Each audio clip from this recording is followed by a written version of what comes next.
Hello everyone, this is part 13 of What If Naruto Trained with the Akatsuki, and I hope you guys enjoy this video and to like, to subscribe, to share, and check out the playlist, to see more comment down below. Now let's start the intro. They call me a god.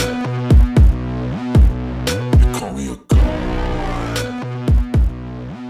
They call me a god. Join my membership, the perks are great. It's in the description. Naruto dashed from one tree to another, barely avoiding the huge fireball that engulfed his previous hiding spot. Naruto was exhausted and he knew that he was definitely on the losing side, seeing as how Itachi and Kisame were both a quarter as tired as he was. He panted like a dog that ran a long distance. He crouched silently as he gasped for air through the smoke everywhere around him. He had to do something. Zetsu, I thank you for showing me this move, Naruto said to himself softly. He counted to 3 and whirled around the tree he was behind, facing his opponents a few feet away from him.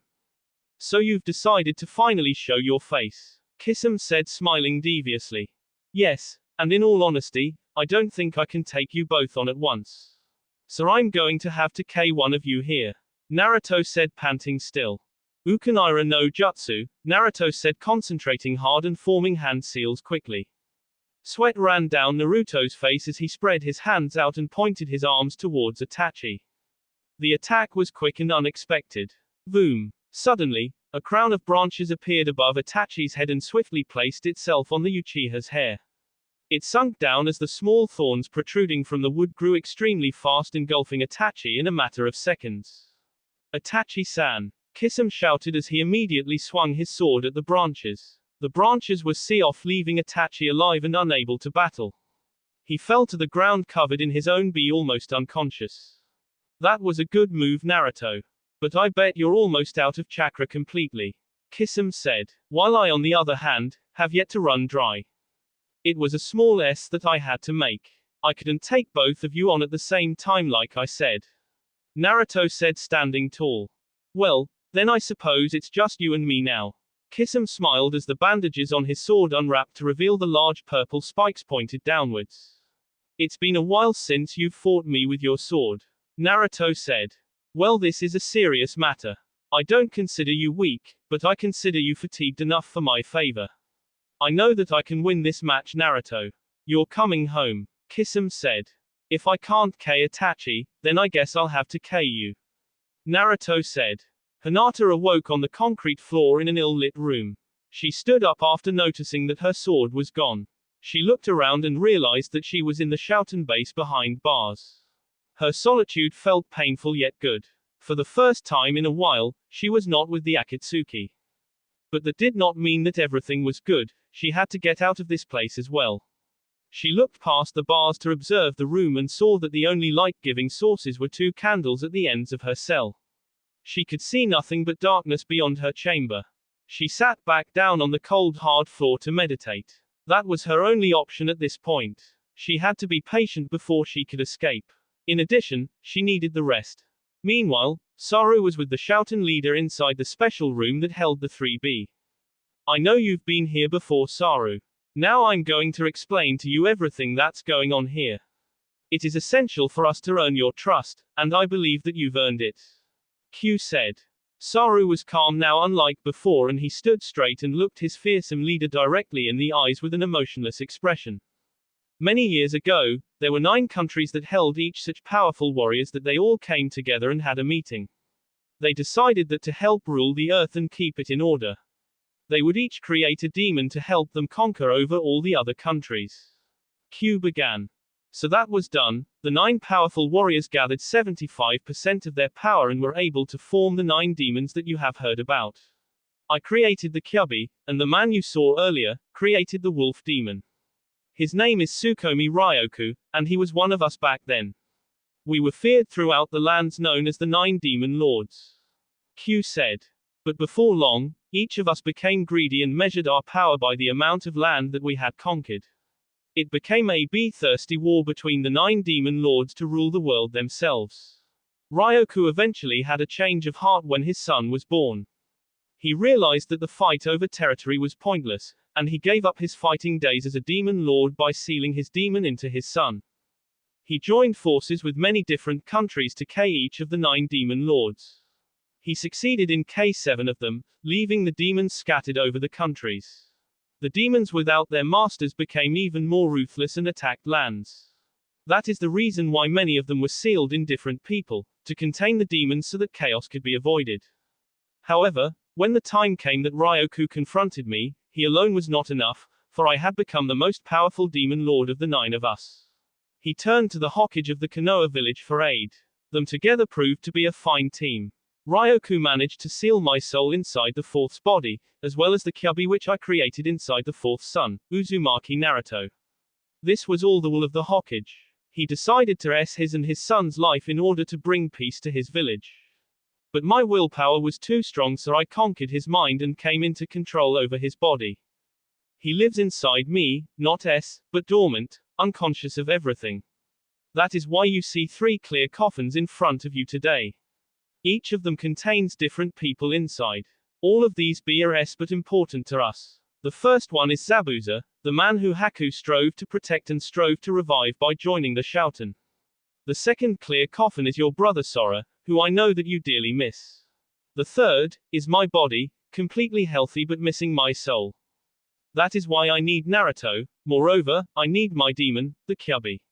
In this body, I am only able to perform 25% of my full power without my demon. The only way to join myself with my B once again, is to absorb the demon I created.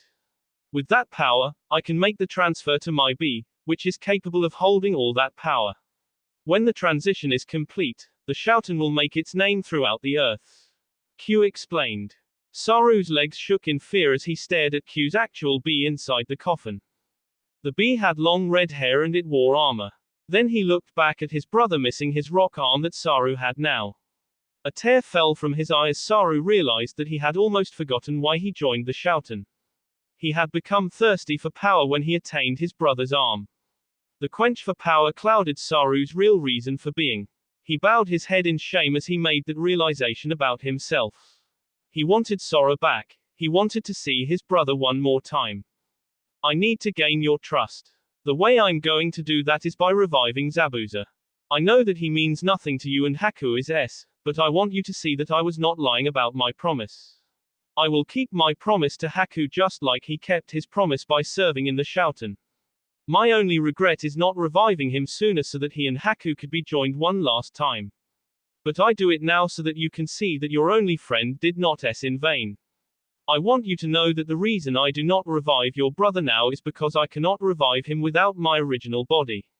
Zabuza is much weaker than your brother, so I am capable of this task if I concentrate all my power to revive him. I want you to see, Saru, that I will keep my promise to not only Haku but you as well. Now you know everything and I want you by our side. Aid me in attaining the Kyubi, and I will finally be able to reunite you and your brother once more. Q said. Saru was still silent as Q walked over slowly to Zabuza's coffin. He removed his cloak to reveal the 4th's body. Q then raised his arms and places his open hands on the clear coffin. Suddenly, the coffin was engulfed with red chakra. The chakra was not flowing calmly around the coffin. Instead it was penetrating the clear substance that contained Zabuza and entered Zabuza himself. The ice-like substance began to disappear and shrink slowly as more and more chakra rushed into Zabuza's body. Saru's tears rushed down his cheek as he witnessed the miracle of the being brought back to life. Q groaned in pain as his skin began to shrivel up as if he were aging at an extreme speed. Soon enough, the substance was gone, and Zabuza opened his eyes for the first time in many years. He slowly stepped down from the stand and looked around. The 4th's body went back to normal immediately when he stopped transferring his chakra. He fell to the floor very weak and barely managed to stand back up. Kiran rushed into the room and lifted Q up on his shoulders. I got you, my lord, he said calmly and took his leader out of the room to go rest. On his way out, Q said softly to Saru, explain what has happened. With that the 2 superior Shouten members left the room, leaving Saru alone with Zabuza. His shadow simply darkened as the sun rose higher into the brighter sky. It was almost midday and he had finally figured it out. Sasuke stood up from his kneeling position. He simply glared down at the grave of his previous master whom he had managed to destroy before he himself was destroyed. You had it coming eventually, old snake. Sasuke said. I'm here to tell you that I finally know what I have to do now. No matter how hard you tried, it was I who conquered you in the end. You tried to poison my perspective on life, but it only took one loss to bring me back to the light. The stone stood way over the body of Orochimaru, Sasuke's old master. Sasuke buried his B out of courtesy. I want you to know that I don't hate you. I'm not capable of hating anyone but my brother. But I finally realized why he did it. He was power hungry, just like I have become. Your plan was to take over my B, but I managed to KO you before you did it. Sasuke said, turning his back for the last time on the gravestone. I'm going to search for Naruto. He has my answers, I just know it. Sasuke said just before he walked off slowly. That is a death match, Kakashi. And I want you to treat it like one, because I don't want you to fall behind too much. Obito said, smiling. Obito, there are bigger things that are going on than what is between us. Kakashi said. I don't care about anything else. I have waited my whole life for this moment, and I will show you what I'm capable of. Obito shouted. I don't have time for games. Kakashi said, rushing upwards to help out Yamato, who was clearly losing against Tsukumo. Obito simply appeared in Kakashi's way, saying, whoever said I was playing around? You don't have a choice, friend. If you can't take me seriously, then I'm going to have to wound you enough that you will. I won't let you pass until you have defeated me. What do you mean by defeat? Kakashi asked, gritting his teeth in impatience. I want you to KO me, or I'll never let you pass. Obito said. I thought you were on my side. Kakashi said. I never said that. All I said is that I would never betray you. But I am on my own side. Fight me or you will here. If you can win, I won't ever get in your way again. Obito said. Well, I guess that means I have no choice, Kakashi said. Yamato-san, hang on. I'll be there soon. Take you time. Yamato said, dodging from Tsukumo's kunai and blocking a kick following after.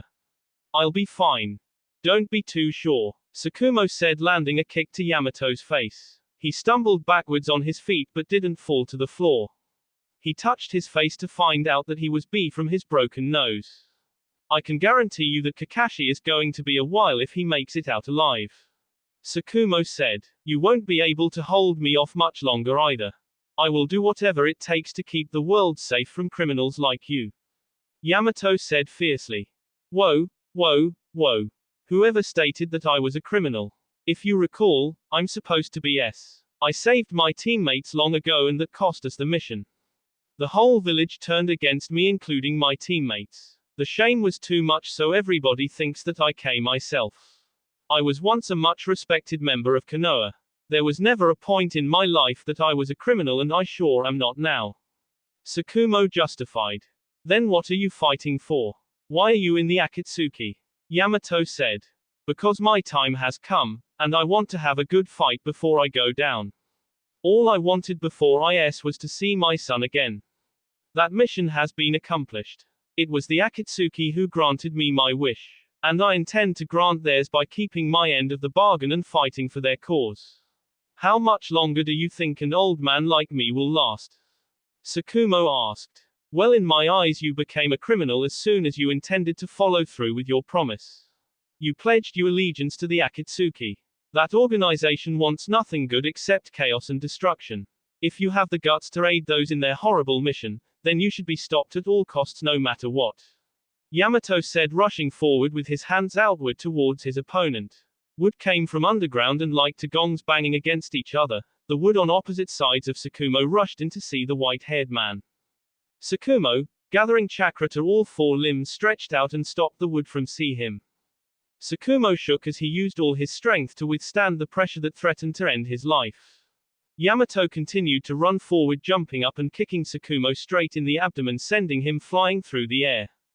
Tsukumo stopped flying backwards as another stand of wood caught his falling. I won't let you take the lives of innocent people. Yamato shouted, walking towards his opponent with anger. Sweat dropped down his whole body as he wiped the wet dirt from his face. Yamato was getting very tired. Bam, bam, bam. Naruto's three kicks in the air towards Kisame were blocked with the handle of the Akatsuki sword. Kisame took his sword and quickly swung it at Naruto. Naruto jumped back as the sword missed him by a few inches. Naruto fell to the floor as more chakra drained out of him. My sword doesn't have to make contact in order to drain the chakra from your system. Kisame smiled. Face it, Naruto, you are too exhausted to win this battle. That is the reason you have resulted to close combat. You have no moves left in you. With just taijutsu in your current state, you can never win. Naruto stood up weakly and said softly, no, I won't lose to you. That's not your choice anymore. You wasted too much chakra by taking down Itachi. Luckily he's still alive, Kisame said looking at his opponent behind him.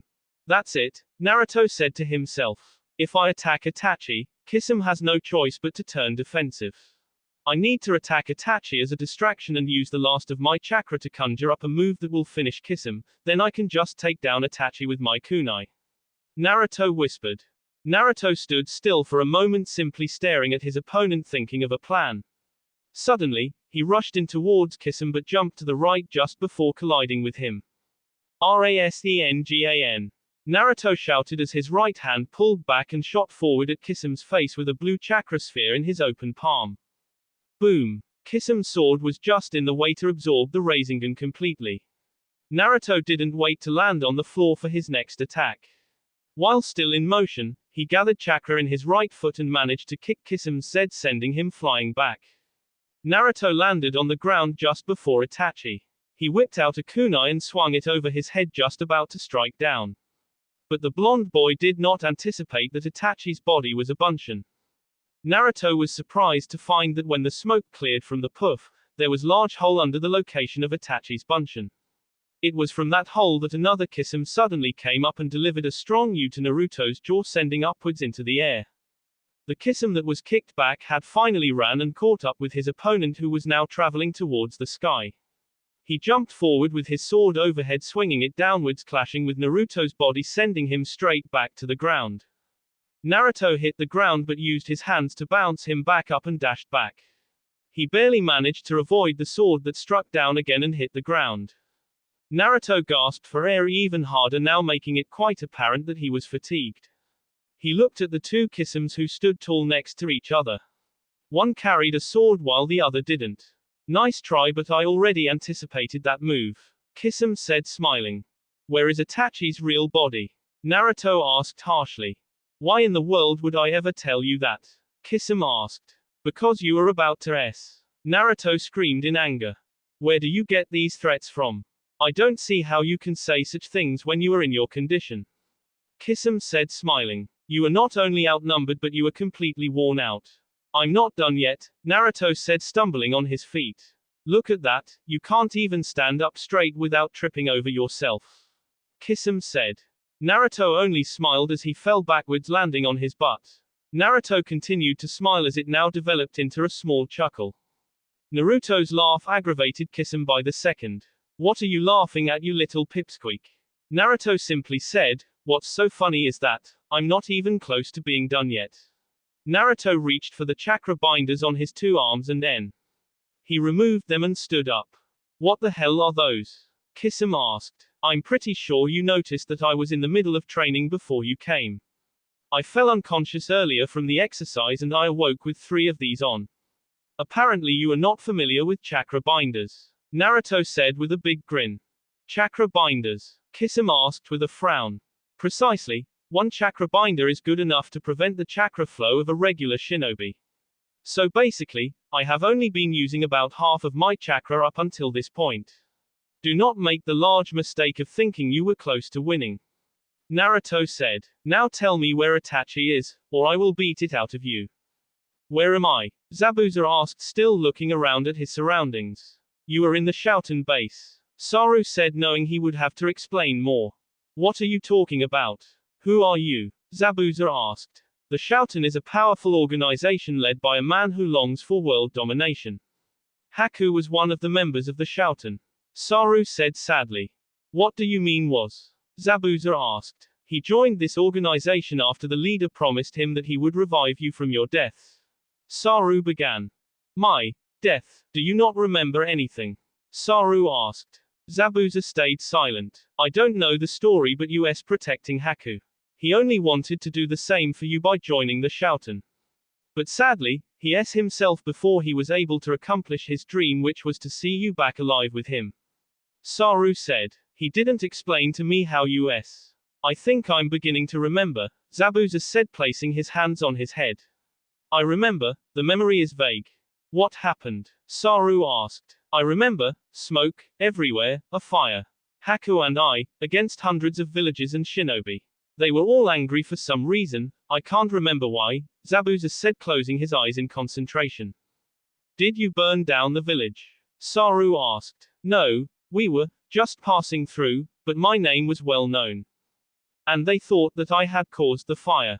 They surrounded us, they all attacked several by several. Haku and I fought most of them off, but as I became distracted with 3 villages, I was s by a man from the crowd.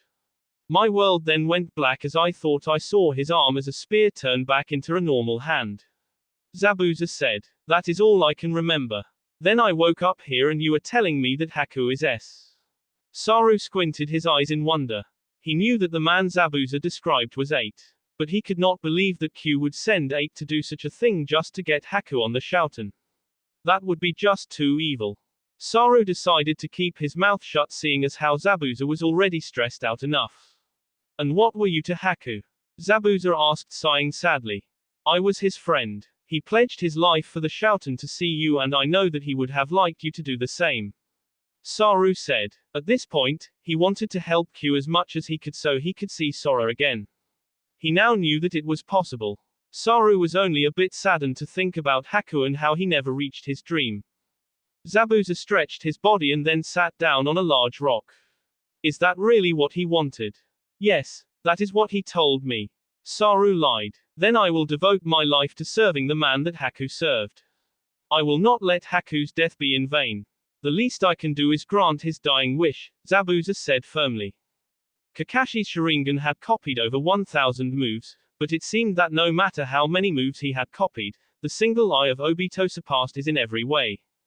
Obito didn't seem to be lying when he stated that he had become much stronger. He moved with agility that Kakashi only saw with Naruto, and he punched with strength which he had only felt with Tsunade. Uchiha Obito, it was clear, that the many years of training Obito had done, he had definitely lived up to his clan's name. His skill in every aspect of battle was simply appealing. He moved with grace while inflicting power twice as much as Kakashi. He dodged Kakashi's attacks with a sincere face and blocked every move with ease. Obito had surely grown from the last time they had met. Huka Juuten. Obito said, performing a series of unique hand seals that included not only his fingers and palms, but his arms and elbows as well. Suddenly, the ground Kakashi was standing on turned to fire. A long pathway of flames unexpectedly appeared at the angled area that Kimetsu had created earlier. It was as if a long rug of inferno stretching for almost a mile had been laid down before Kakashi's feet. Kakashi avoided the fire by simply jumping to the side, now standing on higher ground than his opponent. That was a waste of chakra, Kakashi stated as Obito stood still on the fire. The change was gradual, but soon enough, Kakashi noticed the transformation. It was almost as if it was genjutsu. Obito seemed to emerge with the flames and flicker and wave as the fire did. Soon enough, he had disappeared as if he himself had become his technique. Kakashi looked to his left and right, but there was no sight of him. All he could see was the long rug of fire stretch out on both sides for a very long distance. Obito, where are you? Kakashi asked. The noise from the fire was a harbinger of the chaos about to be unleashed. It came from the flaming rug, as it seemed to shrink from both ends, as if the middle were pulling the fire back in. Soon enough, the fire simply shrunk until there was nothing left except a trail of glistening dirt. The fire was gone, and it was only moments until the large explosion came after. The explosion covered the whole area of the depression, stretching up to 50 feet high. Kakashi could never have seen it coming. As the grass s in flames, Kakashi squatted down with his hands over his head in protection. When the explosion disappeared, he stood up to face his opponent, who was standing straight across from him. With enough heat, you can turn sand into glass, Obito said. That trail of fire did that exactly. Then, an explosion was all I needed to send that glass onto your BC it everywhere. Kakashi, I have already won, Obito said.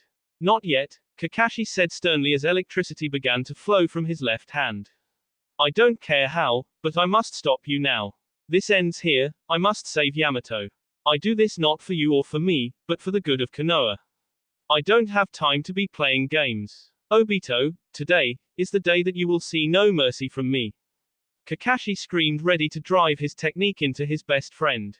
Your time is up, old man, Yamato said tiredly to his opponent. That may be so, but I never intended to K anyone. Tsukumo said with a small smirk on his face. What? But you just said, Yamato said as his eyes widened with surprise. I know what I said, young man, but I didn't mean it. I just wanted a good exercise. However, I have no reason left to live, which is why I am fine as I am. My time is up and I am happy to. Tsukumo stopped in mid-sentence as his eyes drifted over to his son, who had a raikiri in his hand about to drive into Obito. Tsukumo stood up immediately as more bi gushed out. In a flash he was between his son and his temporary comrade. Kakashi, Tsukumo said as more bi dripped down the side of his mouth. Kakashi gasped as he saw that instead of his hand being inside of Obito's sea, it was in his father's. Father, Kakashi said, still surprised. Kakashi, don't K your friends, it will only bring you suff.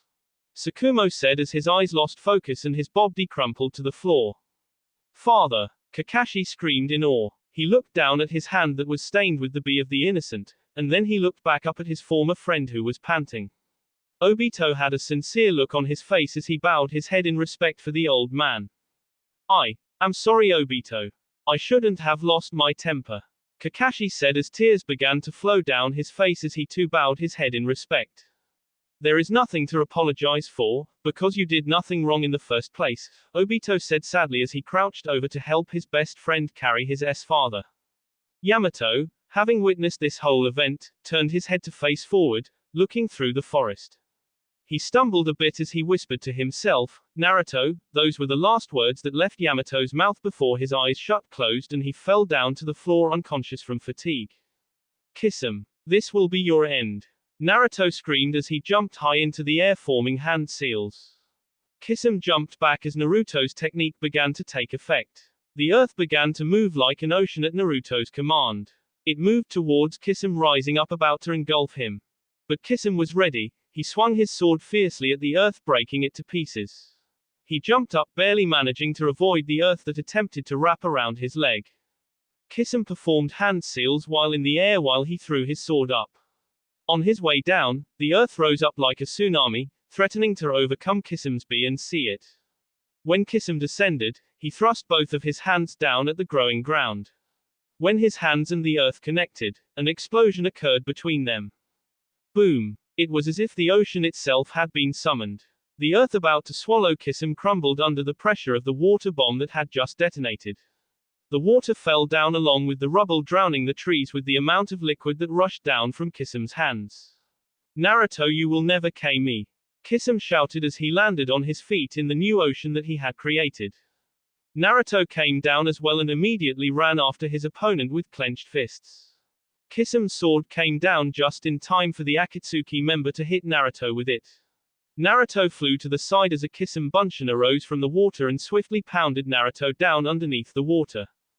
Kisum once again formed hand seals, saying, Suten, Goshoku Zame. He put his hand to the water and let chakra flow from his 5 fingers. Naruto watched from below Kisum, underwater, as the chakra from his hand suddenly turned into 5 blue glowing sharks. First meal. Kisum said with a smile as one of the 5 sharks swam quickly to attack Naruto. Naruto swam to the side, barely avoiding the large shark that swam past him. Second meal. The second shark came from under Naruto and collided with Naruto from behind, hitting his back with its nose. Naruto was thrown forward as the third shark came about to swallow him up. Rasengan. Naruto shouted as he drove the blue sphere of chakra into the third shark. The front half of the shark dissolved but simply regenerated itself with the water. Fourth meal. Kisum said with a huge grin on his face. The fourth shark came just as Naruto hit the third shark. Bam! Hitting Naruto from above, the fourth shark sent him down deeper into the water. Fifth meal. Kisame shouted. All 5 sharks gathered before Naruto could recuperate and s him into the ocean floor, creating a crater. Naruto was left at the bottom, barely able to keep his eyes open. His breath was out and he was about to swallow water. His eyes became heavy as his mind drifted back to a distant memory. I must warn you, Fishy-san, I have been practicing a lot since I have been training. Naruto said at 7 years old. Each year, Naruto had been given to a different member of Akatsuki for individual training. Kisame was Naruto's 5th mentor. Naruto, one thing you learn in life is that no matter how strong you think you are, there is always someone stronger out there in the world. That is why you must keep practicing.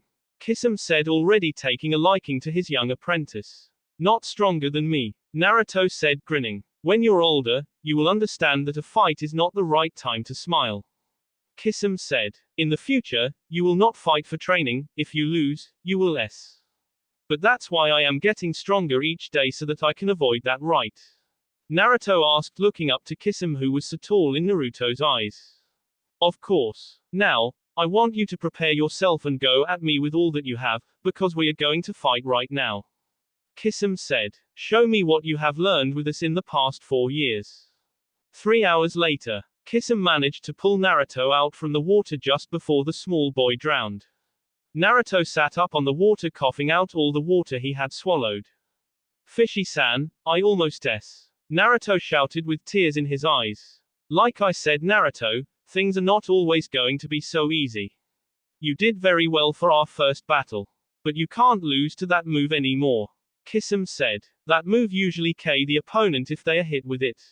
You were lucky that you used a barrier to block 3 of the shark's attacks. The other 2 were almost enough to KO you. Kisame said. Naruto stood up with a determined look, saying, Kisame-sama, I promise you that I will never fall for that move again. Kisame smiled as he patted Naruto on the head. Come on, let's head back. Training's over for today. Lucky that you had my Neopaksu teach you that barrier, huh? Naruto realized that he could not lose here. The world was counting on him, and he had a promise to keep. He regained strength and screamed in the water as he accessed a large amount of chakra from his body. He transferred the chakra to all over his body, allowing his muscles to work twice as good as before. He jumped up from the crater he was in and he was immediately out of the water, high into the air. As he came down, so did the red Rasengan in his hand.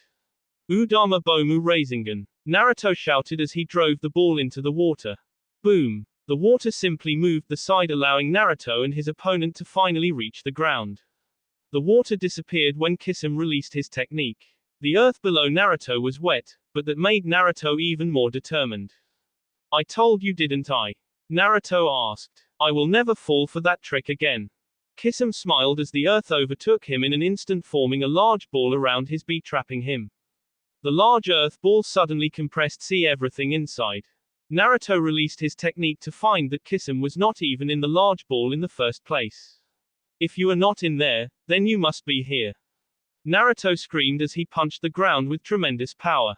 The force created yet another crater that left Naruto barely standing, gasping for air, and Kisame on his back, bee from all over his bee. So my jutsu got you after all, Naruto said. Kisame simply smiled and couldn't help but feel proud that Naruto had remembered his promise. He laid his head back and passed away. Naruto sighed in exhaustion as he stared at his old mentor who he had surpassed. I told you, didn't I? Naruto said to his opponent. I won't let both of you escape.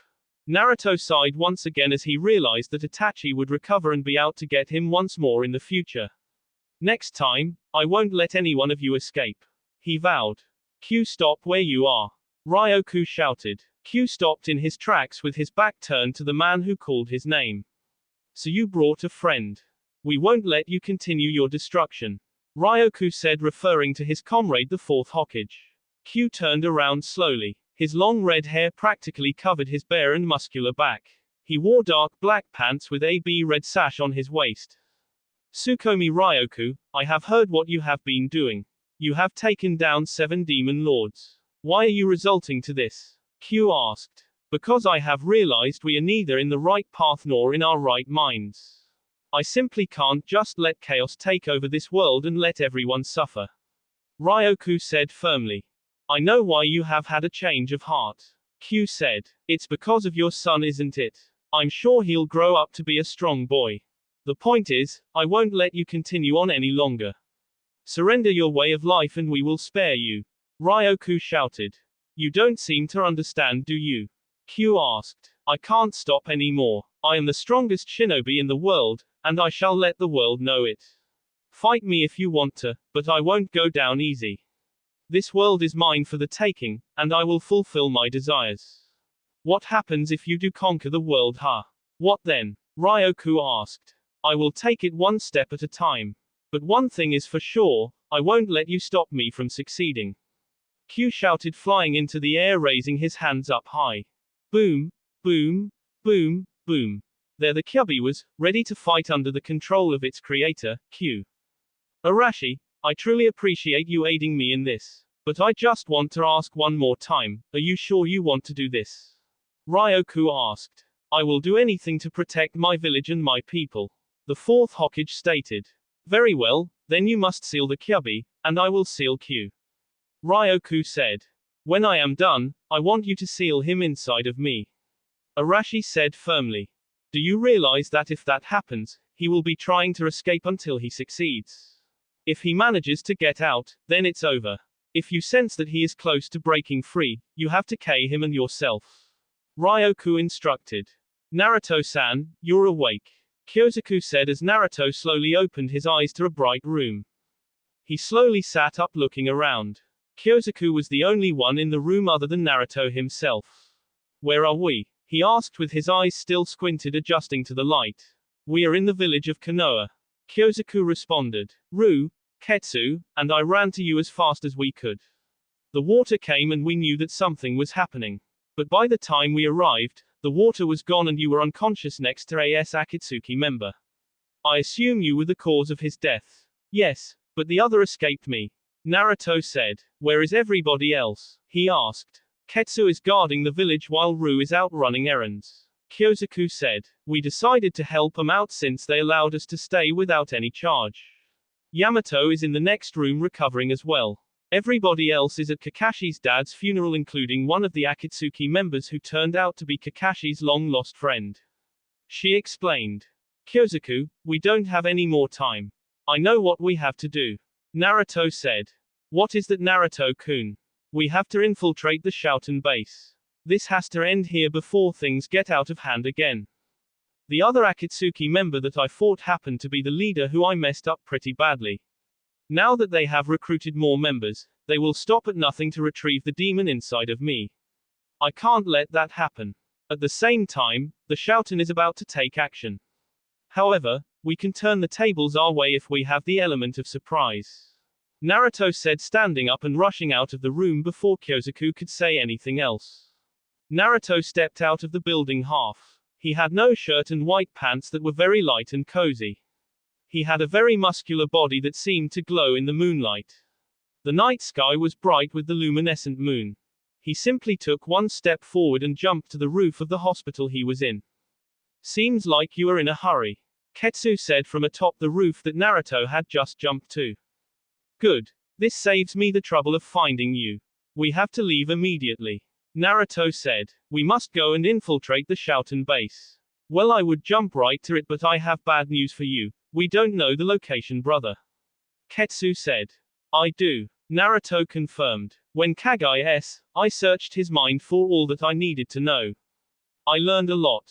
Well, why don't you explain it to me then? Ketsu asked. I would rather explain it when Ru and Kyosaku are both present, so I only have to tell the story once. But we have to move fast. Naruto said. I agree, let's gather them now. Ketsu said with a smile. It was only a matter until he could finally attain his revenge. He fought to save my life. I couldn't let his death be in vain. The first chance I had, I escaped and I came back here. Itachi said with his whole body bandaged up. While you were gone, my lord, Hinata escaped. Minio-Paksu said. Itachi didn't show any sign of anger, but instead he sighed, pausing for an explanation. The attack was sudden, she used her Bushi no Jutsu to escape. We chased her out into the forest when Ryoku had decided that he would take no part in her capture. Minio-Paksu stated. What? Itachi asked in an angered tone. Then, the small boy that goes by the name of Saru coincidentally found us while running away from the Shouten. Hinata and he joined forces to fight against us. Minio said. If it wasn't for that damn Shouten boss we would have Hinata with us and that boy would be S. Deidara interrupted. Yes, the Shouten boss Q appeared and he captured Hinata as well as the boy. Minio said. The only part of Itachi that was visible was his red glowing eyes. They turned directly to Ryoku who leaning against the wall. Explain yourself, Itachi said calmly. I just didn't see it fair that 3 Akatsuki members were against 2 small children. Ryoku said. That is not all Itachi. Minio began catching Itachi's attention once again. It appears that Ryoku shares some relation to not only the Shouten boss, but one of the captured demon vessels as well. Is that so? Hiden said. His real name is not Tetsukawa Ryoku but in fact Tsukomi Ryoku. Minio said. I believe him to be the father of Tsukomi Guru. I do not trust that he joined the organization to serve it, but to destroy it from the inside as one of its members. So far we know nothing of him and all that he has told us has been a lie. He is related to one of the Jinchuriki which makes it highly possible that he could be seeking revenge. My first instinct would be to dispose of him immediately, so I took the liberty of sealing off all exits inside this base after you arrived in case you decided to do so. He may betray us at any moment. Minio said. Tobi and Sakumo are most likely S at this point as well. It seemed that we were not prepared to take down Naruto. He has become much stronger than we last saw him. But there is an even bigger threat than Naruto at this point, the Shouten. Itachi said.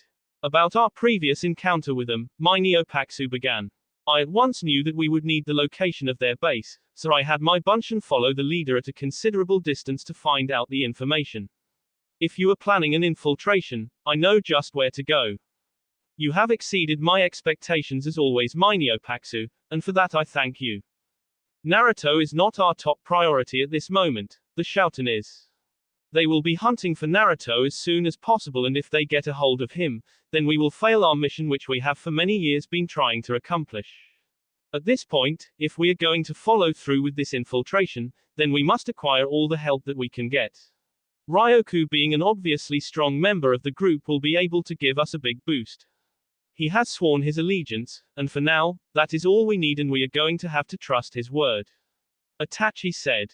Yes my lord, Minio said. When shall we set out for the Shouten base? With the medicine I am giving you, you should be ready in about half a day. Perfect, then we shall head out tomorrow at the break of dawn. For now, let us focus on extracting the last bijou from the Kazekage. After this everyone go and prepare yourselves for the greatest battle you've ever fought. Itachi said. Brother, are you sure your body is ready to be fighting already?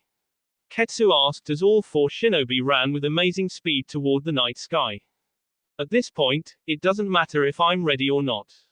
Naruto said. So why do we have to leave right now?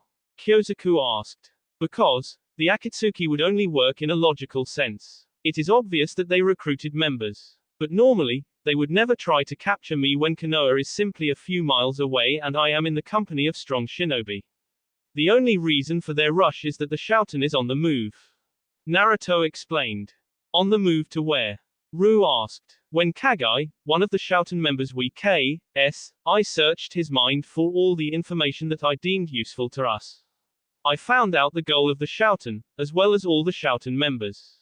It all seems to connect now.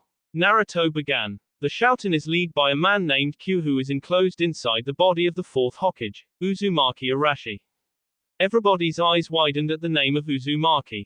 Long ago, there were the 9 demon lords who were shinobi who all invested 75% of their power to create a demon to help them rule the earth. But somehow, 7 of them vanished with time. It seems that one of them had a change of heart and began to wipe out the rest. Q was the strongest of the 9. He had created the Kyubi. Apparently, the betrayer of the 9 demon lords joined forces with Uzumaki Arashi, who also happens to be our father, to defeat Q. In the end, the Kyubi was sealed inside of me, and Q was sealed inside of Arashi's body. However, Q's willpower was too overwhelming for Arashi to control. This resulted in Q attaining complete power over Arashi's body. Q's real body remains without a soul, safely kept inside the Shouten base. The only way to bring Q and his real body back together is to use the power of the Kyubi, which brings me into their plan. But then why would they want to kill Jiraiya? Ketsu asked. The Shouten member used to consist of 6 members. One of them named Amatari Sora, which also happens to be Saru's brother. Saru is the little boy whom we let run away earlier. Naruto explained to his older brother. The Shouten decided to collect the B of the 3 Sannin in order to create another member who would be extremely strong to help aid them in capturing the Kyubi. It just so happened the Sora was chosen to take Jiraiya's B. So, they fought, and that is the reason why Jiraiya is S. They created the 7th Shouten member, but he turned against them, resulting in Q having to intercede and K their creation.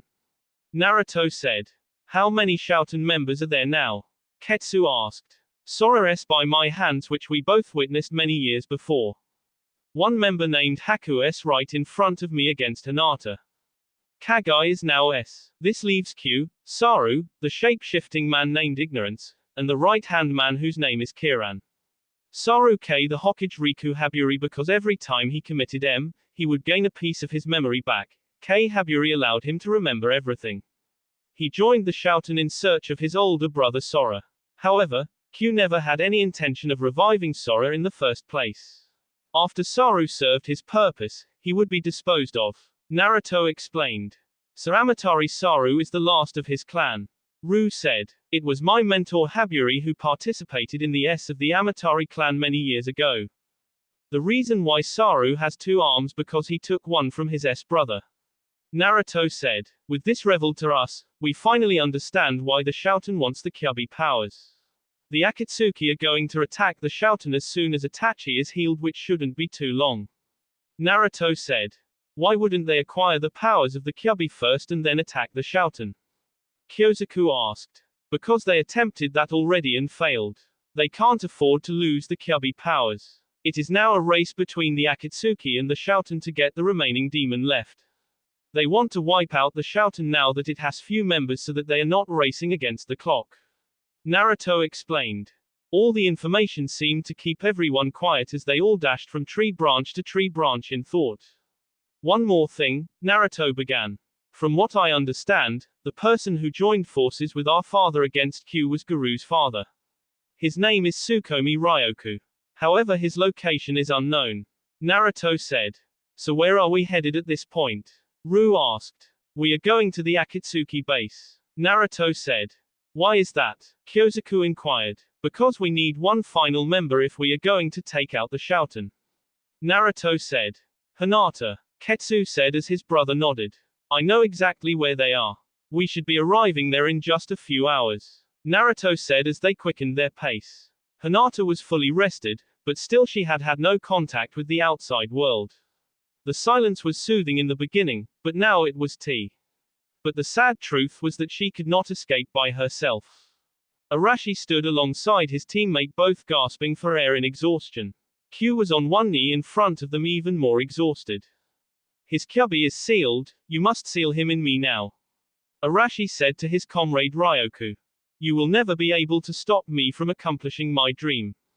Q said angrily. I don't care how long it takes, I will rule the earth. Then until we meet again, demon.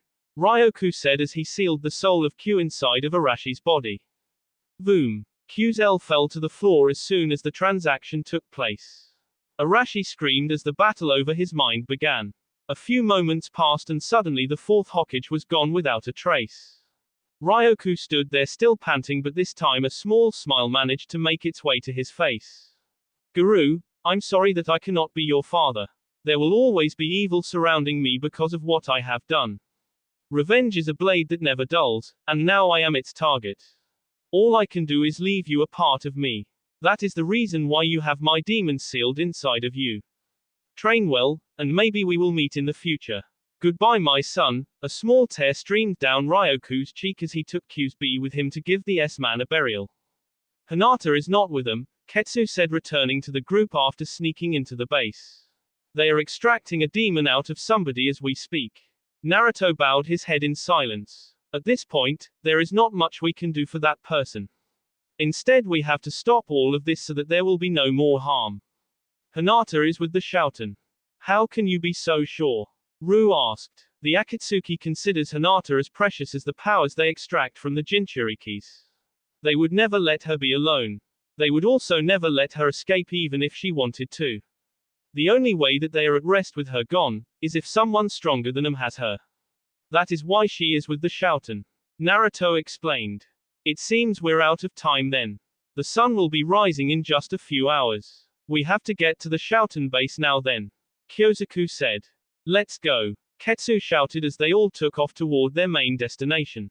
Finally, they had extracted all bijous except that of Naruto's. They all gathered together as Itachi spoke up with the rising sun. We now only have 6 members. Therefore, we will split up into 2 groups and take 2 different routes for this infiltration. Ryoku, Hiden, and Kakazu will be one group, while Deidara, Minyopaku, and I consist of the other. The sun will be out in just a few hours, so we must be as swift as possible. Let us now take our first steps toward victory. Go! Itachi shouted as all of them scattered towards the Shouten base. My lord, we must get the Kyubi before the Akatsuki does. They will interfere with our plans if we don't do anything about them. I say we go out and find the Jinchuriki now or it will be too late. Kiran said to his leader Q. 8 stood by them listening in on their conversation. There is no need, he is here. Q said tilting his head up. Boom. Suddenly a crash was heard from the room Hinata was kept. Naruto. Hinata shouted as all 4 adults jumped down into the room now filled with sunlight. Hinata, you're safe, Naruto said. Ranpu, Rasengan.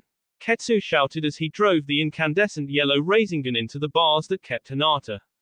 The bars simply dissolved a large hole and Hinata stepped out from the jail cell and quickly hugged Naruto. You've been gone for so long. I've finally realized what you have been fighting for all this time. I'm sorry it took me so long. Hinata apologized. The important thing is that you have realized that we must use our skill for the good of mankind. We have to destroy the Shouten and Akatsuki at all costs. Naruto said. Naruto, Kyosaku said uneasily as she kept her eyes on the door which now opened. 3 figures stepped into the room and the K intent rose to great heights. Q stepped in first with Kiran and 8 behind him. They formed a triangle of terror. Father, Ketsu said softly as he stared into the eyes of Arashi's body. He is not our father anymore, Ketsu. You have to understand that. That is the largest K there ever lived. Naruto said staring at Q as well. Q simply clenched his fists and smiled. Uzumaki, Naruto, Q seemed to breathe getting excited. Oi, I hope I'm not too late for the fight. A deep voice said from above. Naruto turned his head back in amazement. Sasuke. I can't believe we're actually doing this. The last time we tried to fight their leader we all almost in just a few seconds. Hiden complained as him, Kakazu, and Ryoku dashed through the forest. It doesn't matter. We can't accomplish anything if they still exist. As long as they are here, they will always be a threat. Kakazu said. Suddenly, Ryoku stopped and faced his 2 comrades. Hiden and Kakazu stopped right after him and turned to face him. Ryoku, what are you doing?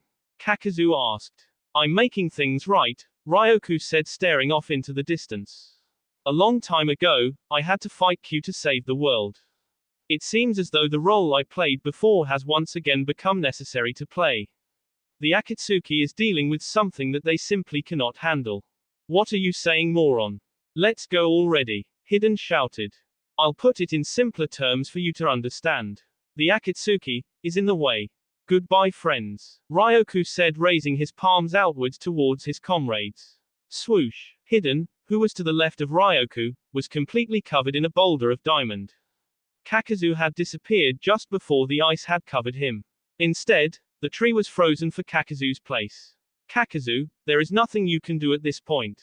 Ryoku spoke out loud as a large jackhammer made of pure diamond formed in his hands. I will destroy you along with your comrade. With that said, Ryoku jumped forward towards Hiden with his hammer over his H. Swinging downwards with great force, Ryoku shattered the diamond boulder and see Hiden's body K him instantly. Ryoku stood still with the heavy hammer in both hands waiting for a sound or movement. Come out now, Kakazu. There is no use in hiding, old friend. Ryoku said out loud. You gave us your word. Kakazu said, appearing in the tree Ryoku had jumped from.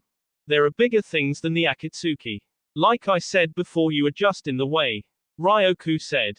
So what do you plan to do? Kakazu asked. After I K you, then I will make my way over to the Shouten and cake you. Ryoku said. And what of the other members? Kakazu asked. They will fight against Itachi, Deidara, and Minyopaku. When the battle is over, I will K them too. I am the only one strong enough to take down Q. Ryoku explained. Kakazu smiled, saying, You will not win this fight. I already have the upper hand. Ryoku looked all around him as he saw that the trees were completely wrapped with black tendrils that slowly made their way to Ryoku's legs. You see, Kakazu, I'm in a great rush, so I don't care what you have up your sleeves because I'm not going to let you do anything else. Ryoku said, dropping the diamond hammer, touching the tendrils all around him with his right hand. The tendrils quickly froze up, leaving Kakazu trapped in one place, frozen to the trees all around him. Ryoku took up his hammer once again and jumped up, finishing his comrade the same way he K-hidden. Ryoku sighed after all was done. He stood still for a moment, looking down at all the B he had made. Without a word, he continued his journey towards the Shouten base, this time alone. 6 people. That is all you bring to defeat me, Uzumaki Naruto?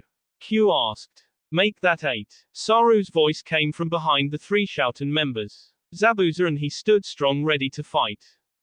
This will be quite interesting. Kiran said with a smile. 8. Q said, snapping his fingers. 8 dashed past his leader towards Naruto as both of his arms shape-shifted into spears. Ching. Ketsu was suddenly in front of his brother, clashing blades against 8 with kunai. Your fight is not with my brother, but with me. I swore that I will K you, and I intend to keep my promise. Ketsu said through gritted teeth. Master, allow me the freedom to K Uzumaki Ketsu. 8 requested. Go ahead 8, but make it fast, Q said as he stood still. Kiran turned around and looked directly at Saru and Zabuza, not allowing them to pass. Let's take him down, Kyosaku said, stepping forward. No, Ru said, putting out his hand to stop her from moving forward. You know how important Ketsu's revenge is to him. Let him have it, he said. HN. Sasuke said, observing the battle. 8 jumped back as his arms turned into sharp swords. He dashed forward once again, spinning in the air with his arms out. 8's body spun with an incredible speed so that he seemed to create a propeller spiraling towards Ketsu. Ketsu jumped up in the air, pointing his arms down at the moving propeller, shouting, Chakra wave. A blue wave of chakra rushed down from Ketsu's hands and went under 8 and wrapped around to engulf his body completely from chakra. 8 stopped spinning and stood in the air looking around. What is going on? Why can't my body change? Ketsu smiled as he landed back down to the ground. You use your chakra to alter your cells. But I disrupted the chakra flow so your cells don't know what to do. That was a pointless move, considering that as soon as you let me go from this chakra jail, I will be able to move freely once more. 8 said. Then I guess I better not let you get out of there, huh? Ketsu asked with a smile. He dashed forward so that now he was under his opponent. After biting into his thumb, Ketsu used the B to draw a small X on the ground. He ran past 8 this time and whipped around, throwing a kunai at him. 8 deflected the weapon easily as the kunai landed on the ground. When 8's attention turned back to Ketsu, he realized that the floor was now covered in pink flowers. What the hell is this? 8 asked. Only my best move, Ketsu said, still smiling. Kage Bunshin no Jutsu. Ketsu created 7 clones as they all spread out evenly around 8. Ignorance, allow me to show you the true meaning of chakra control. This move has taken me my whole life to accomplish, and I have never once shown it to anyone. The Shouten will regret the day that they came my sensei. Ketsu shouted as the wave of blue chakra 8 was trapped in disappeared. All 8 Ketsus each threw a kunai at Ignorance, who barely managed to block all of them on his descent to the floor. Just when 8 thought he was going to land on the flower-filled floor, he sunk deeper until his head was below ground level. What's going on? 8 screamed from below. He could see Ketsu's face smiling in delight, which sent chills down the Shouten member's spine. Ketsu put his hands together, saying, Hanaken. Q watched as his comrade screamed for his life in pain below while the flowers disappeared from above. The screaming stopped, and the flowers disappeared, leaving a great big hole where the X used to be. Release, Ketsu said as the hole closed up. C8's remains. Ketsu, Kyosaku's voice trailed off in amazement. All this time, you could have defeated me, but you held back. Ru said. This move can only be used for death. Ketsu began. The X I mark is the spot where I dig a hole my opponent can fall into. Then I have flowers grow with a jutsu I invented that takes up a lot of chakra. After that, each petal dissolves into thousands of pieces which I reshape with chakra to form very thin blades that attack my opponent. The kunai is a distraction so I can raise the flowers. Ketsu explained. That is actually quite a unique move.